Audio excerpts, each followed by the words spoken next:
এক শিয়াল নদীর ধারে খাবারের সন্ধানে ঘোরাঘুরি করছিল। এমন সময় দেখা হয়ে গেল এক সারসের সঙ্গে। সারসটি তখন নদীর জল থেকে একটা মাছ ধরে মনের আনন্দে খাচ্ছিল। সারসের সঙ্গে কথা বলতে বলতে শিয়ালের বেশ ভাব হয়ে গেল। সে সারসকে আমন্ত্রণ জানালো তার বাড়িতে। শিয়ালটি ছিল বেশ চালাক। সারস তার বাড়িতে হাজির হতে শিয়াল থালায় ঝোল ঢেলে সারসকে খেতে দিল। কিন্তু সারসের তো লম্বা ঠোঁট, সে থালা থেকে ঝোল খাবে কি করে? যদিও সে ছিল খুব ক্ষুধার্ত, তবুও সে কিছুই খেতে পারল না।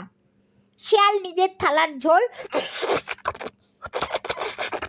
জিভ দিয়ে চেটেপুটে সাবার করলো। সারসের বিদায়ের সময় শিয়াল সৌজন্য দেখিয়ে বলল, ভাই সারস, তোমাকে ঠিকমতো হয়তো খাওয়াতে পারলাম না।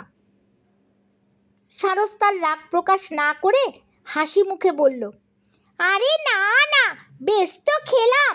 এবার তুমি একদিন এসো আমার বাড়িতে, তোমাকে নিমন্ত্রণ জানাচ্ছি। শিয়াল হাজির হলো সারসের বাড়িতে। সারসও তাকে খাওয়ানোর জন্য ঝোলের ব্যবস্থা করে রেখেছে। হাজির হওয়া মাত্রই সাদরে তাকে আপ্যায়ন করলো। তারপর খেতে দিল ঝোল, সরু মুখ লম্বা কুজোর মতো এক পাত্রে। এখন বড় বিপাকে পড়ল শিয়াল।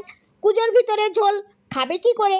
ক্ষুধার্ত শিয়াল দু একবার চাটলো কুজোর গলা, আর দেখলো সারস তার লম্বা ঠোঁট ঢুকিয়ে কুজোর ঝোল চুকচুক চুকচুক করে খেয়ে চলেছে। শিয়ালের এখন তাই দেখা ছাড়া আর উপায় নেই। বিদায় নেওয়ার সময় সারস হাসি মুখে বলল, ভাই, তোমাকে আমন্ত্রণ করে নিশ্চয়ই ঠিকমতো খাওয়াতে পেরেছি।